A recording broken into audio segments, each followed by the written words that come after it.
बीडमधील सभेनंतर ओबीसी नेतेच आपापसात भिडलेले आहेत। वडेट्टीवारांचा व्हिडिओ दाखवल्यानंतर भुजबळांवर टीका केली जाते। बीडचा मंच राजकीय नव्हता, तायवाडेंनी भुजबळांवर हल्लाबोल केला।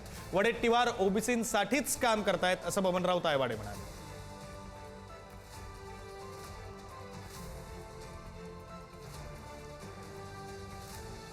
बीडमधली सभा पार पडली। बीडमध्ये ओबीसी समाजाची ही सभा पार पडली आणि त्यानंतर आता ओबीसी नेतेच एकमेकांशी भिडतायत अशी परिस्थिती निर्माण झालेली आहे। बबनराव तायवाडे ओबीसी महासंघाचे अध्यक्ष यांच्याकडून भुजबळांवर टीका करण्यात आलेली आहे। वडेट्टीवार ओबीसींसाठीच काम करतायत असं सुद्धा तायवाडेंनी म्हटलेलं आहे।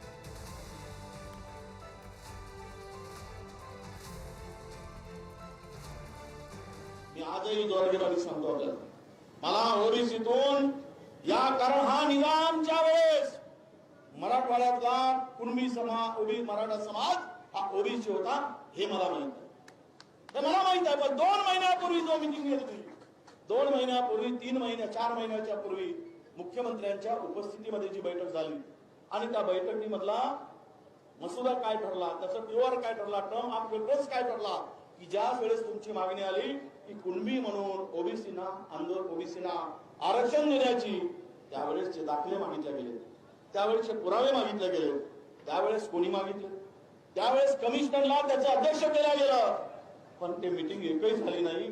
4 महिन्यात एकही मीटिंग झाली नाही हे आपल्या सगळ्यांना माहित आहे। माझी इच्छा आहे, माझी भूमिका मी मांडण्यासाठी आलो, एक ओबीसीचा नेता म्हणून, विरोधी पक्षाचा नेता म्हणून। रॅली झाली हिंगोलीला, त्यांना बोलवलं, काय माहिती प्रेशर आले, येतो म्हणून सांगितलं, आलेच नाही। नगरला बोलवलं, अरे या, आलेच नाही। पंढरपूरला रॅली, अरे या, आलंच नाही। अनेक रॅली झाल्या, बीडला झाले, अरे या, नाही आले। कुठलं प्रेशर तुमच्यावर होतं?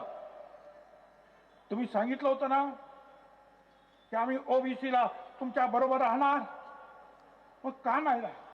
कालचा प्लॅटफॉर्म हा सामाजिक प्लॅटफॉर्म होता आणि ओबीसीच्या संविधानिक अधिकाराचं रक्षण करण्याचा तो प्लॅटफॉर्म होता आणि एवढ्या सुंदर सभेचं आयोजन त्या ठिकाणी केलं असतानाच आपल्याच ओबीसी समाजातील एखाद्या नेत्याची कधीतरी चूक झाली असेल भूतकाळामध्ये, ती चूक सार्वजनिकरित्या लोकांना दाखवून ते ओबीसीचे नेते होऊ शकत नाही अशा प्रकारचं काल जे दाखवण्याचा प्रयत्न झालेला आहे त्याचा मी निषेध करतो।